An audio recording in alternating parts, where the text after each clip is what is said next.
spam, suspected spam. Oh, go ahead, Bobby. Let me see real quick if she let him in last Wednesday, right? Yeah.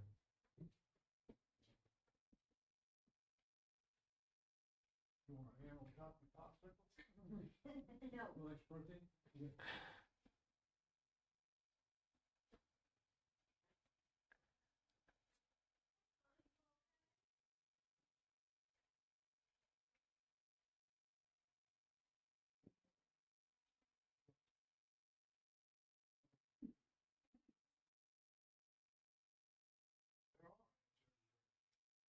No. I'm gonna kill Bobby on the table. Don't we have it, exterminator comes in here? You're doing a very good job.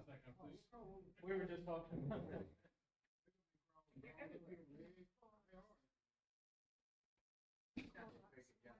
Yeah, they're all over the place. The protein, you eat. You eat them. You eat them. Show me how you do that. Yeah, I'll do it if you do. I'll do it if you do. Show me how you do that. Here they are. That's great. Probably one day. They are. Yeah, I don't like them.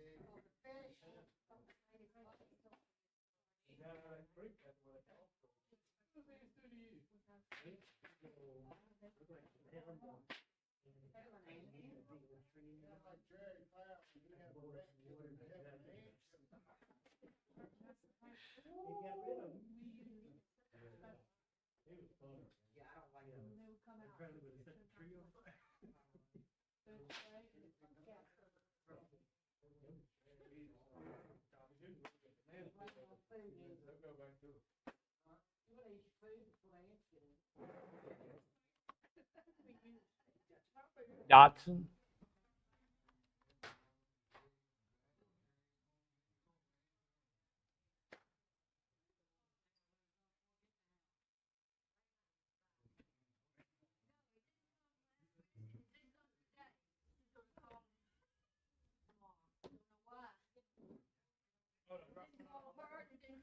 David said he's still paying the bill.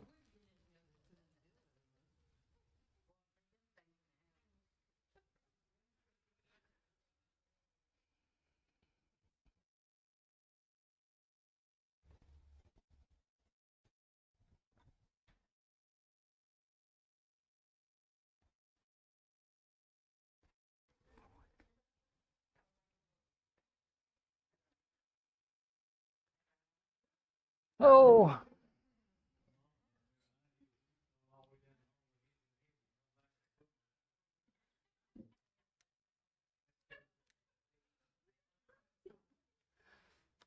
I want to correct myself on something I said Sunday about Alexander the Great.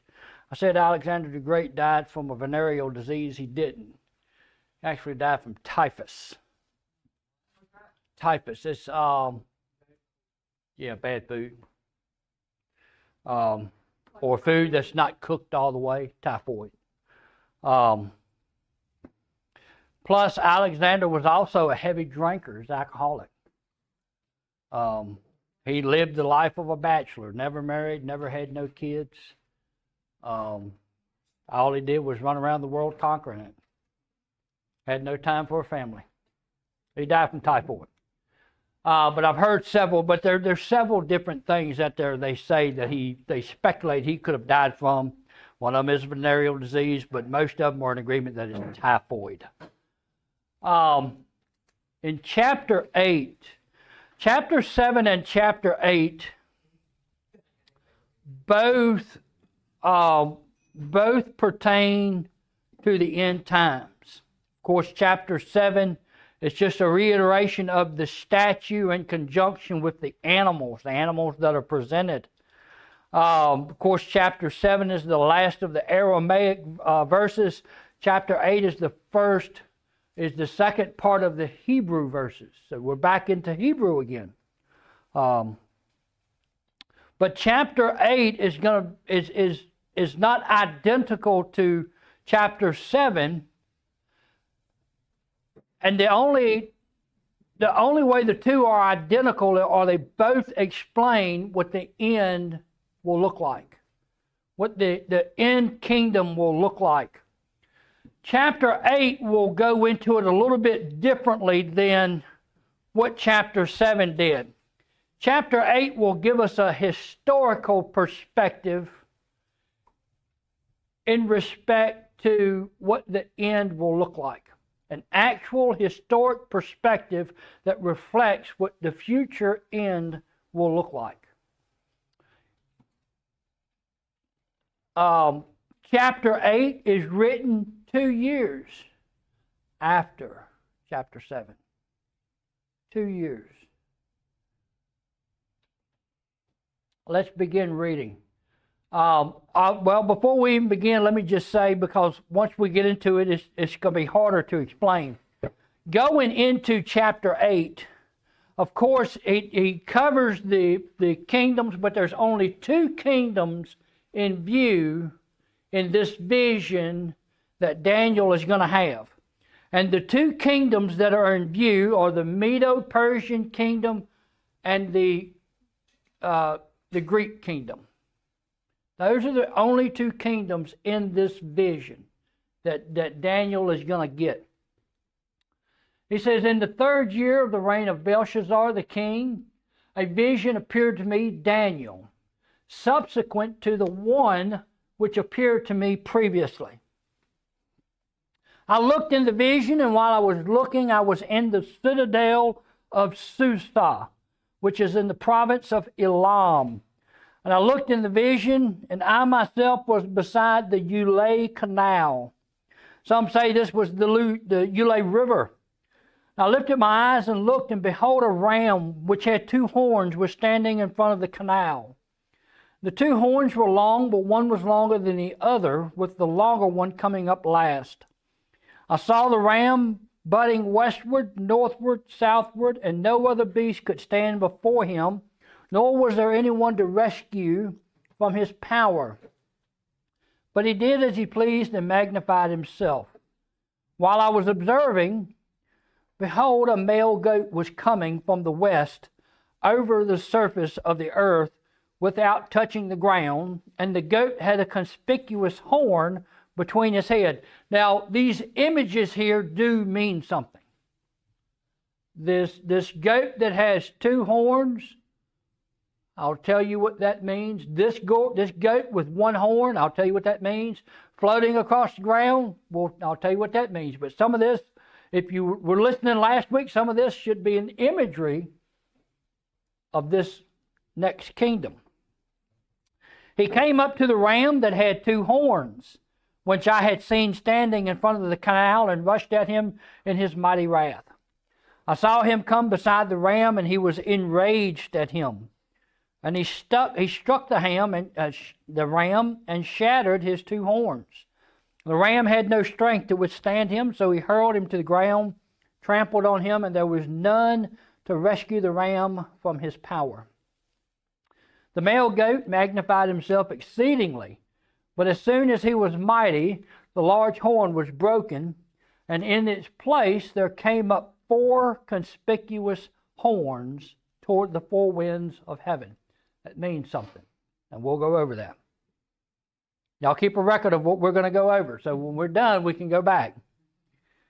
The little horn, out of one of them came forth a smaller horn. So there's 4 horns, and out of one of the horns comes another horn, a smaller horn, which grew exceedingly great towards the south, towards the east, and towards the beautiful land. It grew up to the host of heaven and caused some of the host and some of the stars to fall to the earth, and it trampled them down.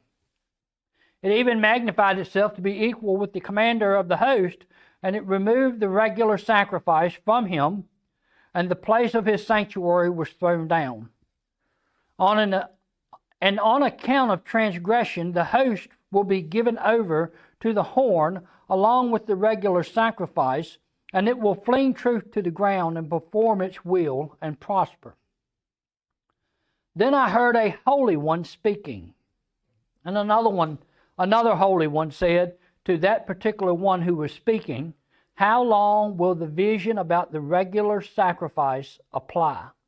While the transgression causes horror, so also to allow both the holy place and the host to be trampled. He said to me, for 2,300 evenings and mornings, then the holy place will be properly restored. When Daniel had seen the vision, Daniel, saw the vision, I sought to understand it, and behold, standing before me was one who looked like a man. And I heard the voice of a man between the banks of Ulai, and he called out and said, Gabriel, give this man an understanding of the vision. So he came near to where I was standing, and when he came, I was frightened and fell on my face. But he said to me, Son of man, understand that the vision pertains to the time of the end. While he was talking to me, I sank into a deep sleep with my face to the ground, but he touched me and made me stand upright. Most scholars would contend that right here in verse 18, when he says he fell down to the ground in a deep sleep, they contend that Daniel fainted, passed out, and was brought back, revived. He said, Behold, I'm going to let you know what will occur at the final period of the indignation, for it pertains to the appointed time of the end. Twice he says, this concerns the end. The ram which you saw with the two horns represents the Media and Persian kingdom. Y'all see that? The ram with the two horns represents the Medo-Persian kingdom. The smaller horn represents the kingdom of the Medes. The longer horn represents the kingdom of the Persians, because the Persian kingdom overtook the Medes, and they just become the Medo-Persian kingdom. But the Persian kingdom was the stronger of the two. The shaggy goat represents the kingdom of Greece, and the large horn that's between its head and between its eyes is the first king. The broken horn and the four horns that arose in its place represent four kingdoms, which will arise from his nation, although not with his power. In the latter period of their rule, when the transgressors have run their course, a king will arise, insolent and skilled in intrigue. His power will be mighty, but not by his own power. He will destroy to an extraordinary degree and prosper and perform his will. He will destroy mighty men and the holy people. And through his shrewdness, he will cause deceit to succeed by his influence. He will magnify himself in his heart. He'll destroy many while they are at ease. He'll even oppose the prince of princesses. But he will be broken without human agency. The vision of the evenings and the mornings which had been told is true. But keep the vision secret, for it pertains to many days in the future. Then I, Daniel, was exhausted and sick for days. And I got up again and carried on the king's business, but I was astounded at the vision, and there was none to explain him. Keep in mind, Daniel is still in the Medo-Persian Empire. Daniel will not see the transgression from the Medo-Persian Empire to the Greek Empire. Daniel, by the time the empire is overtaken by the Greek Empire, Daniel will be dead. Daniel will have passed on from the scene. This Greek Empire, of course, we know from the Medo-Persian Empire, what is the one thing that the Medo-Persian Empire is remembered for? Anybody know? Anybody remember? What's that? Chaos king. It was the Medo-Persian Empire. Cyrus the Great is the one that signed the edict giving the Jews permission to go back home and rebuild the temple. It was Cyrus that gave them permission to go back. It was Cyrus that sent the first round back to rebuild the temple because he wanted the favor of God on his kingdom. So it was through Cyrus the Great that they go back to Jerusalem and begin construction of the temple, or attempt to go through the construction of the temple. Because we know when we read through Ezra and Nehemiah, for a little while there was a struggle to get this temple rebuilt because of the adversity from adversaries who still were challenging the legitimacy of the Jews in the land and their permission to build the temple. And so, of course, Nehemiah comes on the scene, of course, encourages people, rebuilds the walls, and of course everything gets rebuilt like it's supposed to. But nevertheless, there were challenges.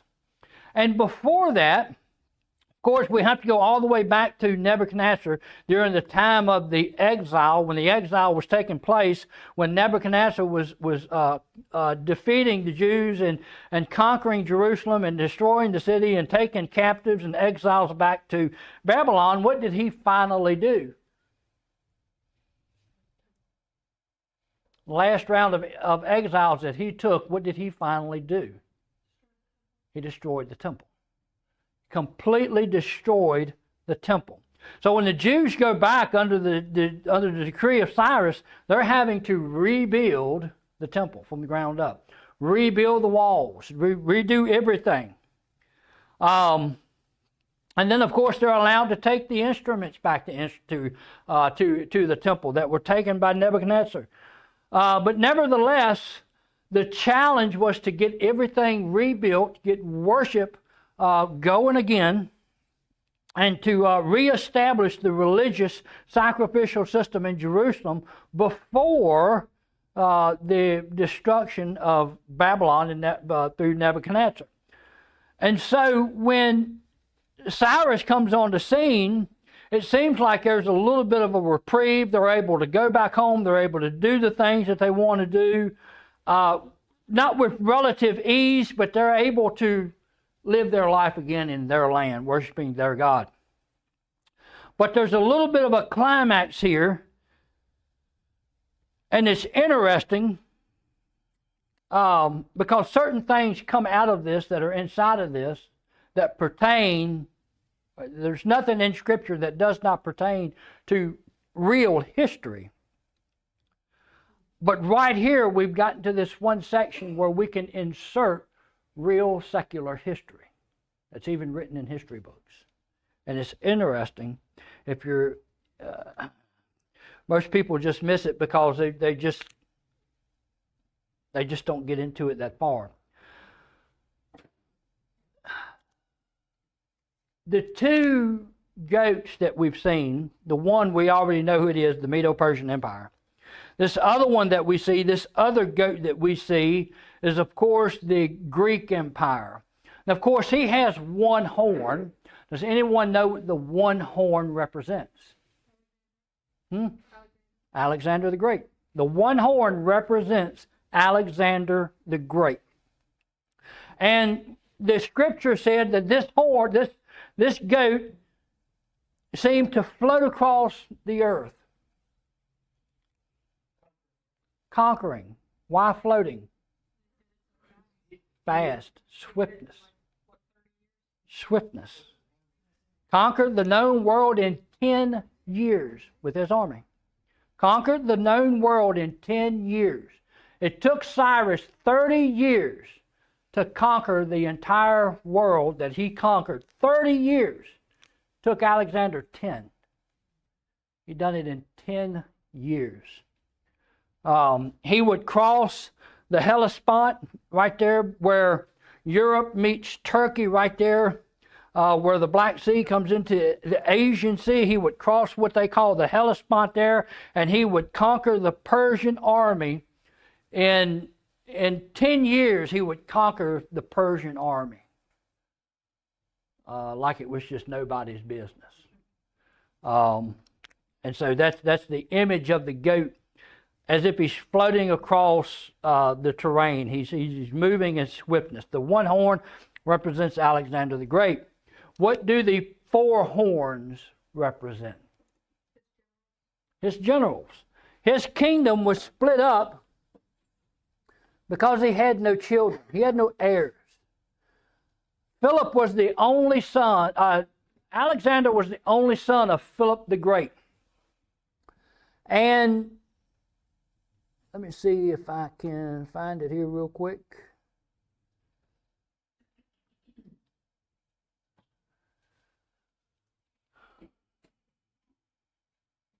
Maybe, maybe not.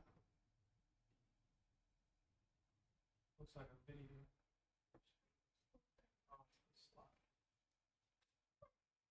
Is it gonna pop up?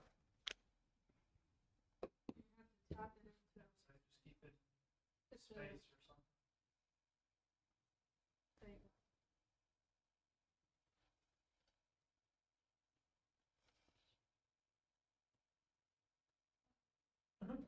Billy Goat. Up, go back. This is the known world that Alexander conquered. Of course, the Persian Empire only came out to about maybe here was the Persian Empire. Alexander went all the way to India and then came back. So his kingdom started here. This right here is what they call the Hellespont, coming from Europe over into Asia Minor. This would be modern day Turkey. This would be modern day Greece.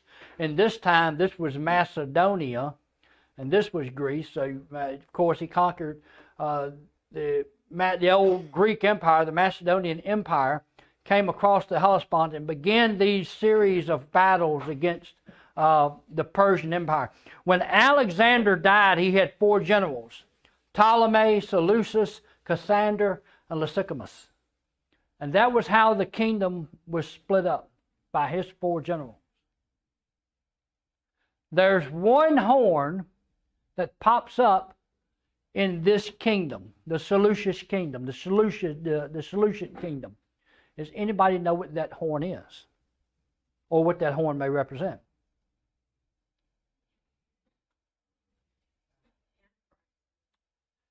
An image or a picture of the Antichrist. But this is not the Antichrist. Remember, John reminds us there's been many Antichrists in the world. There's been many that could fill that position, that requirement. Who is familiar with Antiochus? Antiochus Epiphanes. Does anyone know who Antiochus Epiphanes is? He's the 8th king of the Seleucus Empire. And what he would do is he would come over here and conquer part of the Ptolemaic Empire, and right here in Egypt. Then he would move up here and begin to conquer portions of the Holy Land, Israel. And he's the one that would go into Jerusalem and, y'all ready for this? Ransack the temple. During his time as king, from 171 to 165, it was against the Seleucus kingdom laws to read Torah, to practice their religion, to offer sacrifices, or even to participate in any of their religious festivals. Who's ever heard of, I'm trying to remember the name, what they give this. Antiochus was the one that was accused or guilty of setting up an idol to Zeus in the temple, and then offering a pig on the altar of sacrifice. He's the one that offered the swine on the altar to God in sacrifice to Zeus in the temple. And he's the one that would go through the kingdom, the land of Israel, attempting to bribe the Jews and the leadership to allow him, to pay tribute to him, to keep them safe, so long as they didn't read Torah, they didn't practice all their rituals and this, that, and the other. Until he ran across Jacob Maccabeus,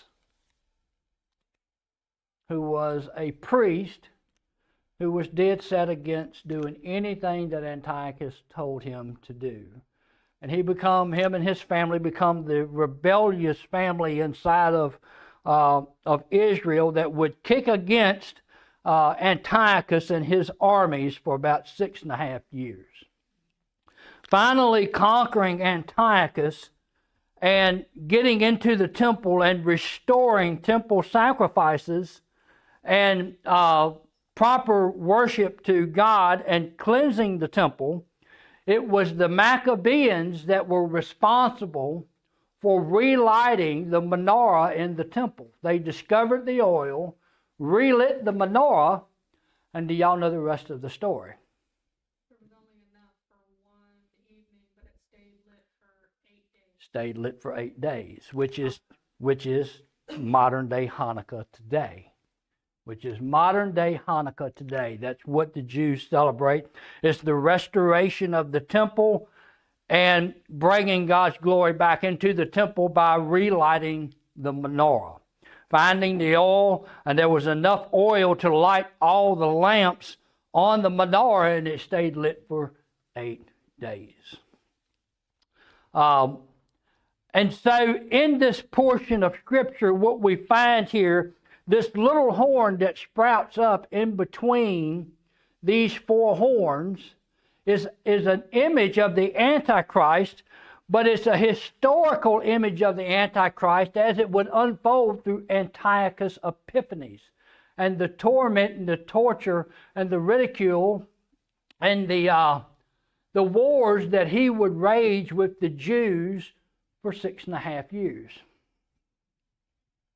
It's been estimated that at one given time, Antiochus is responsible for killing 40,000 Jews. 40,000 Jews. Taking 10,000 more captive. But think about this for a second. Out of all of this, out of this imagery here of what this future Antichrist would do, and the unfolding of what would take place through Antiochus Epiphanes, what ends up becoming, what comes out of all that? They call it the Feast of Dedication, which is Hanukkah, which was celebrated every year. What came out of when Haman attempted to kill the Jews in the Persian Empire?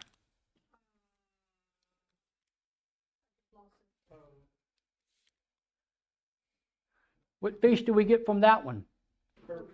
The Feast of Purim, where God preserved the people while they were in captivity. When Pharaoh attempted to kill the Jews in Egypt, what feast did they get from that one? Passover. Every time somebody attempts to kill or eradicate the Jews, they get a festival. But it's just kind of ironic how God has preserved His people through all of these things. The important thing to understand from this, I know we're going through this pretty quick. I don't want to belabor a lot of these things. I just want to give you the nuts and bolts. What we discover in this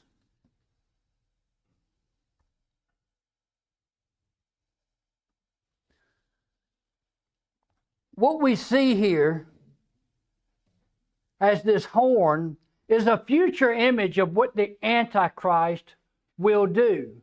But this is a historical image that actually took place through the life of Antiochus Epiphanes. I want to show y'all something here.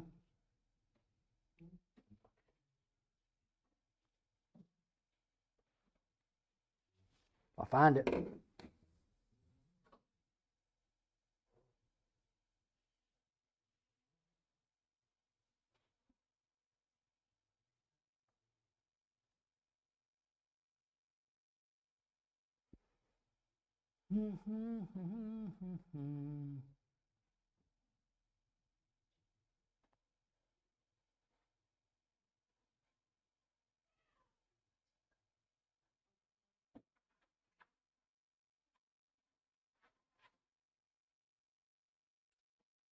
Right here.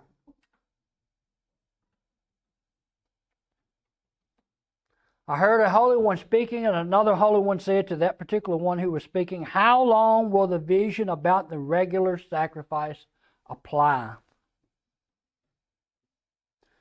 How long will it apply? While the transgression causes horror so as to allow both the holy place and the host to be trampled, he said for 2,300 evenings and mornings, then the holy place will be properly restored. What are we to gather from verse 14? Yep. How long is that? A few years. Huh? Almost 6.5 years. It's this right here, the 2,300 evenings, is the exact length of the reign of Antiochus Epiphanes. For 2,300 evenings, he would torment Israel. He would trample the sacrifices. He would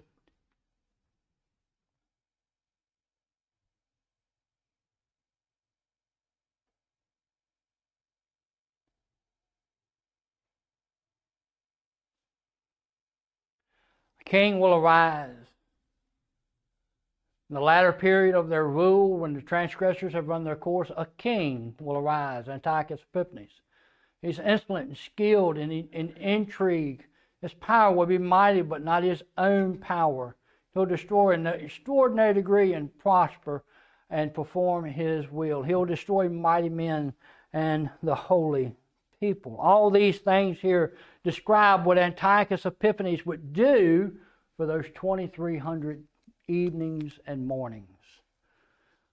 From the beginning of his reign to the end of his reign, he would oppose the prince of princes. He would put himself above God. He would put an image of Zeus in the temple and offer sacrifices to him. Of course, he was taken out without human agency, killed mysteriously. The vision of the evenings and the mornings, they are true. But these are days in the future. The future in which Daniel would not be a part of. Something that Daniel would not have to worry about, but something that the Jews would have to be concerned with. This would have to do with the Jews that would be going back into the land. They would be restoring the temple. They would be bringing temple worship back to Jerusalem. And no sooner than they get temple worship going back into Jerusalem, here comes on the scene another kingdom, another king, and it seems like it's happening all over again. They don't destroy the temple, but nevertheless, they desecrate the temple.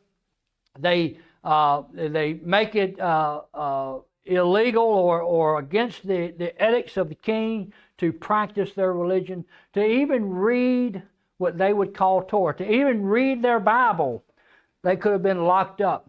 Antiochus said, you can live in the land all you want, you can do whatever you want, just don't practice your religion. Just don't practice your religion. Just don't do what God tells you to do. You'll be okay. And so this was the extent for 6 years, for 2,300 evenings and mornings.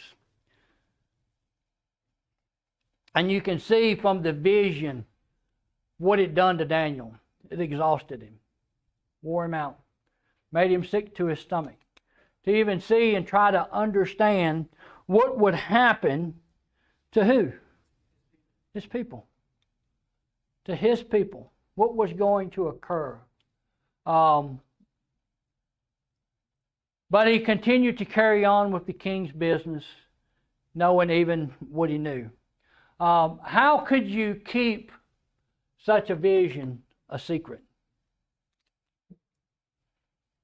How could you keep such a vision a secret?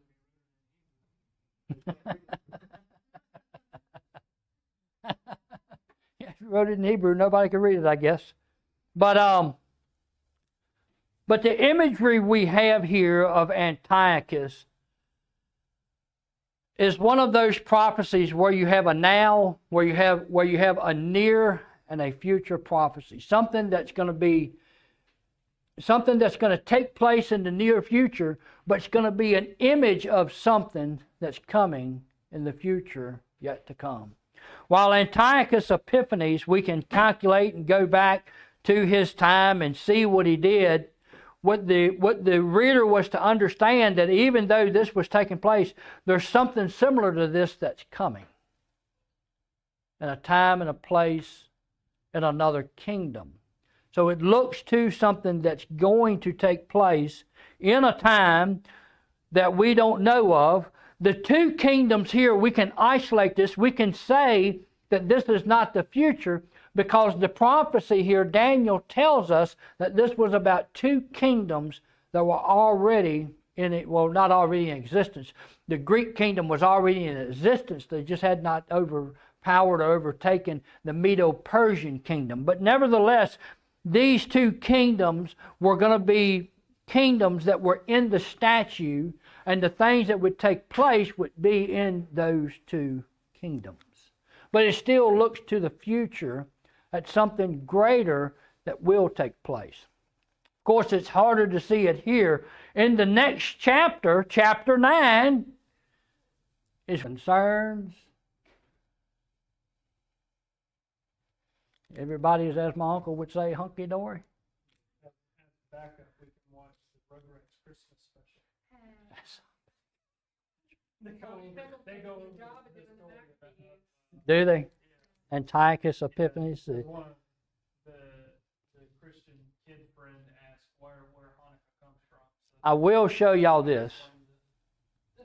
Have any of y'all ever read portions of the Apocrypha? Any of y'all? Nobody? Has anybody ever read portions of the Apocrypha? It's in the. If you've never heard of it, go to Bible Gateway, pull up the New Revised Standard Version, and in that they have the Apocrypha, and you can read 1st and 2nd Maccabees, and this right here, this portion of Scripture here. Of course, a lot of this chapter here pertains to Antiochus Epiphanes. It says right here, 2 years later, the king, Antiochus, sent to the cities of Judah a chief collector of tribute. And he came to Jerusalem with a large force. Deceitfully, he spoke peaceable words to them, and they believed him. But he suddenly fell upon the city, dealt it a severe blow, and destroyed many people of Israel. Who does that sound like? That was Antiochus Epiphanes.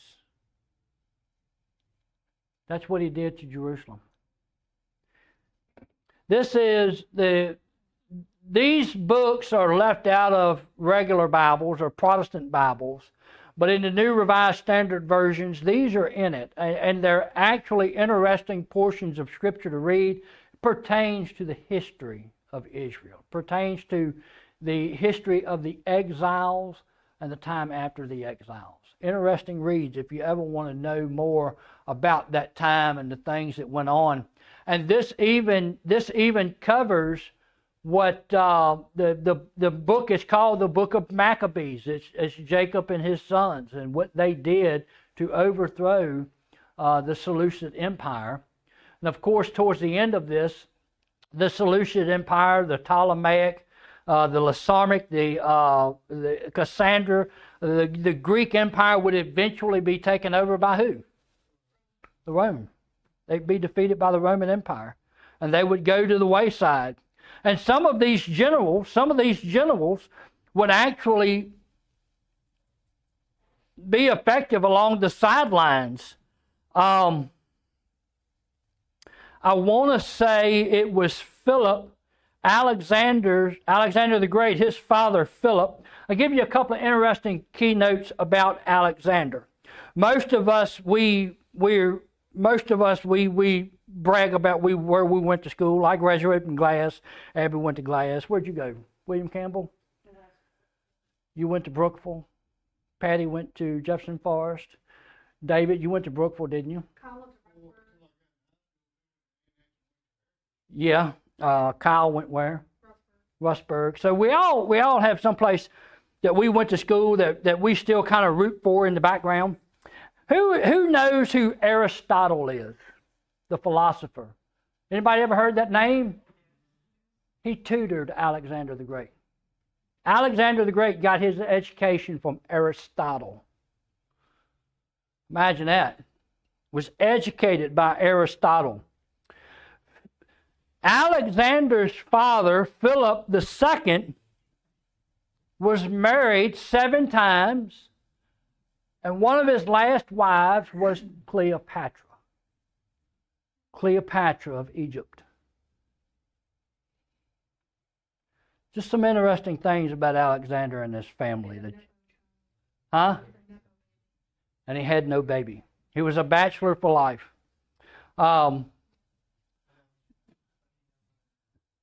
Some of the things that you did not know about Alexander that now you know. But the Maccabees, if you ever want to read those are interesting books to read. The Apocrypha, most of them are, especially the Maccabees, they are historical books pertaining to Israel during the return of the exiles. Any questions before we close? None? We're all good? We're ready for chapter 9 on Sunday? Chapter 9 is a big chapter. Huh? Well, Brad will be live streaming it. Carol, would you mind praying us out?